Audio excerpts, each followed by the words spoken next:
आपका exam pattern Covid pattern में आपको 3 घंटे से 2 घंटे कर दिया गया है समय। और इसमें आपको पूरा जो भी पार्ट है पूरे पार्ट दिए जाएंगे। उसमें से आपको इस बार चॉइस भी ज्यादा रहेगा। वो पैटर्न में थोड़ा बहुत सिलेबस भी घटाया जाएगा, लेकिन आपको तैयारी अच्छे से करके जाना है। संभल कर। धन्यवाद। कैसे हैं दोस्तों? आप सभी को मेरा प्यार भरा नमस्कार। मेरा नाम रहमत बीबी है। आज हम डिग्री सेकंड ईयर थर्ड सम मेरा नया बचपन पाठ पढ़ेंगे। तो मेरा नया बचपन पाठ की रचयित्री है, कवित्री है सुभद्रा कुमारी चौहान। तो सुभद्रा कुमारी चौहान जी ने ये इस पाठ में, इस कविता में अपने बचपन के बारे में भी यादें इसमें कुछ हमें बताया है। तो देखेंगे, आइए कविता में जाएंगे। बार बार आती है मुझको मधुर याद बचपन तेरी, गया ले गया तू जीवन की सबसे मस्त खुशी मेरी। चिंता रहित खेलना खाना वह फिरना निर्भय स्वच्छंद, कैसे भुला जा सकता है बचपन का अतुलित आनंद। ऊंच नीच का ज्ञान नहीं था, छुआछूत किसने जानी, बनी हुई थी वहां झोपड़ी और चीतड़ों में रानी। तो यहाँ पर सुभद्रा कुमारी चौहान जी कवित्री ने बार बार उनको उनकी बचपन याद आती है, तो उनके मीठी यादें याद आती है। तो इसमें इस कविता के माध्यम से हमें बता रहे कि बार बार आती है मुझको मधुर याद बचपन। तो अभी वो बचपन से लेकर अभी बड़े हो गए हैं, यौवन में आ गए हैं, वृद्ध हो गए हैं, बड़े हो गए हैं, लेकिन उनको फिर भी बचपन की याद आ रही है। तो कह रहे हैं बार बार आती है मुझको मधुर याद बचपन तेरी, गया ले गया तू जीवन की सबसे मस्त खुशी मेरी। तो उनको मस्त खुशी कब थी? बचपन में। तो हम सबको भी मस्त बचपन में ही बहुत सारे आनंद खुशी होता है ना। बड़े होते होते थोड़े बहुत जीवन सुख दुखों का मेल हो जाता है। तो बचपन में कुछ भी नहीं रहता, आराम से खेलना कूदना यही रहता है। तो उनको बार बार उनकी बचपन याद आ रही है। तो वो कह रहे हैं कि जीवन में मस्त खुशी तू तो ले गया, चिंता रहित खेलना खाना वह फिरना निर्भय स्वच्छंद। तो बचपन में क्या रहता है? हमें बिल्कुल भी किसी की भी चिंता नहीं रहती है ना। आराम से खाना रहता है, खेलना रहता है, इधर उधर घूमना रहता है ना। जहाँ चाहे जा सकते हैं। कैसे भूला जा सकता है बचपन का अतुलित आनंद, है ना। जो बचपन की जो भी यादें हैं वो आनंद है, कभी भी हम नहीं भूल सकते। ऊंच नीच का ज्ञान नहीं था, छुआछूत किसने जानी। तो हमें बचपन में इनसे नहीं मिलना, उनसे नहीं मिलना, उधर नहीं जाना, इधर नहीं जाना, कुछ भी नहीं रहता है ना। हमें दोस्तों को सभी दोस्तों से आराम से खेलते हैं, बात करते हैं। तो तब हमें ऊंच नीच का, गरीब अमीर का, किसी का भी कुछ भी ज्ञान नहीं रहता। छुआछूत कुछ भी, किसी का भी हमें परवाह नहीं है ना। आराम से सभी से मिलके खेलते हैं कूदते हैं। बनी हुई थी वहां झोपड़ी और चीतड़ों में रानी।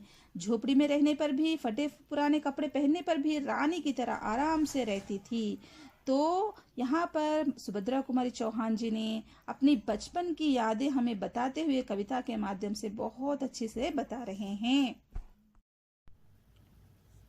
किए दूध के कुल्ले मैंने चूस अंगूठा सुधा पिया, किलकारी किल्लोल मचाकर सूना घर आबाद किया। सोना और मचल जाना भी क्या आनंद दिखाते थे, बड़े बड़े मोती से आंसू जयमाला पहनाते थे। तो देखिए यहाँ पर सुभद्रा कुमारी चौहान अपने बचपन में तो दूध के कुल्ले, दूध को मुंह में लेकर कुल्ले करती थी और अर्धा दूध को कभी पीकर या कभी उछाल कर बाहर फेंक देती थी। और अपने अंगूठे को चूसती रहती थी ताकि वो समझती थी कि उसमें से सुधा मतलब अमृत आ रहा है। तो अंगूठे को मुंह में डालकर चूसती रहती थी और अमृत पीती रहती थी। तो वो समझ रहती थी कि वो अमृत उसमें से आ रहा है, वो कोई पीने वाला पदार्थ है। किलकारी किल्लोल मचाकर सूना घर आबाद किया। अपने किलकारी से यानी कि अपने जो भी उछल कूद कर घर को, सूना घर को आबाद कर देती, मतलब सूना घर को खुश कर देती थी। सोना और मचल जाना भी क्या आनंद दिखाते थे, बड़े बड़े मोती से आंसू जयमाला पहनाते थे। तो कभी बचपन में कभी रूठना, कभी मान जाना, ये सब कुछ होता था। वो आनंद कुछ अलग ही था। जब बचपन में कभी रूठ जाते थे तो कभी इतने इतने बड़े बड़े मोती जैसे आंसू टपकते रहते थे, जयमाला की तरह। उसी तरह कंटिन्यूस वो जयमाला की तरह आंसू टपकते रहते थे, तो उसको जयमाला कहा है।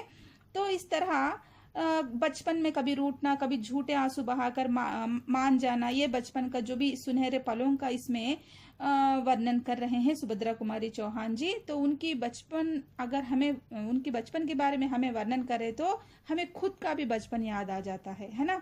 तो इस तरह बचपन में किस तरह हम रहते थे, खुशी से मस्त झूमते रहते थे। तो वो लाड़ प्यार, वो सब कुछ इस कविता में महादेवी वर्मा ने हमसे बांटा है। मैं रोई, माँ काम छोड़कर आई, मुझको उठा लिया, झाड़ पोंछ कर चूम चूम कर गीले गालों को सुखा दिया।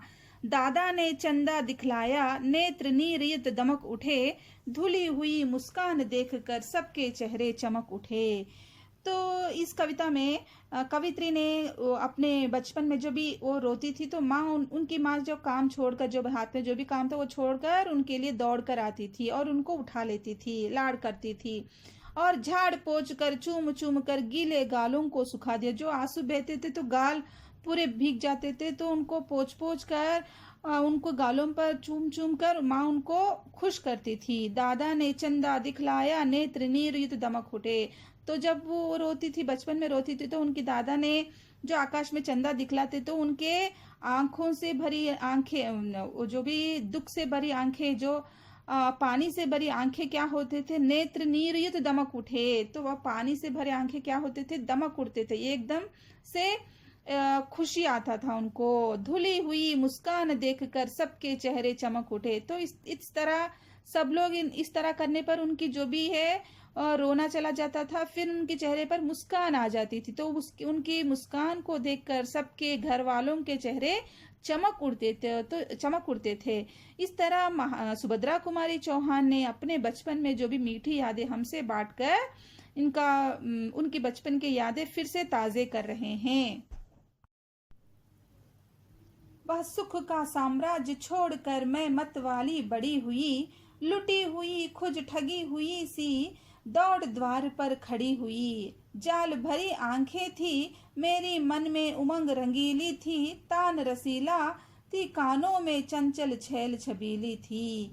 तो यहाँ पर सुभद्रा कुमारी चौहान जी ने अपने बचपन के बारे में बताते हुए कह रही कि वे अपना बचपन का सुख का वो जो भी सुख से भरा जो साम्राज्य छोड़कर उन्होंने उछलते कूदते हंसते खेलते बड़ी हो गई। इस तरह हमें बता रहे हैं, बचपन को पीछे छोड़ते हुए कूदते हुए जवानी के द्वार पर आकर खड़ी हो गई। लेकिन मन में एक उमंग सी भी भर जाती थी कि बड़े होने पर अब मेरी आवाज, उनकी जो भी रूप में बदलावट आ गया है, आवाज बदल गई है, उनके हाव भाव जो भी सब कुछ बदल गए हैं। वो बहुत चंचल हो गई थी, वो बड़े होते होते चंचल हो गई थी। बड़े होने पर उनको इस दुनिया से थोड़ा बहुत डर लग रहा था। तो वो किस तरह होगी, तान रसीला थी कानों में चंचल छैल छबीली थी। वो मतलब बहुत सारे बदलावट उनके शरीर में आ गए, बहुत सुंदर हो गई थी। तो इस तरह वे अपने बचपन के जो भी मधुर जो भी उनके विषयों को लेकर हमें बताते हुए, उदाहरण के साथ हमें बताते हुए उनके बचपन के बारे में सुंदर वर्णन उन्होंने किया है।